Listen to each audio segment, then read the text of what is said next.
How to create business card in Canva. So first, go to Canva, and then you can just begin creating your business card by, there are two ways. First is you can just begin creating it from scratch.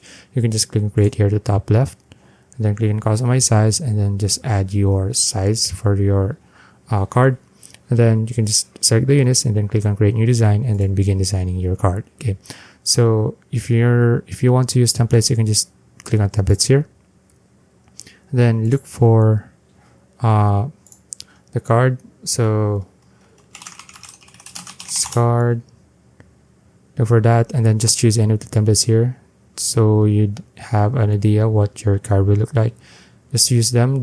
Make sure that you customize them so it won't be copyrighted. Okay, so just click on one of them that you like and then click on customize the template. Okay, now once you're here, you can just customize it, change the font, change the words, the text here, then change the sizing as well for the text, and then change the color as well. If you want to add pictures on the background, you can do that. Patterns, you can do that as well. Okay, and then once you've done that, you can just download it and print it. So that's it. If you found this video useful, please like and subscribe for more videos like this. See you in the next one.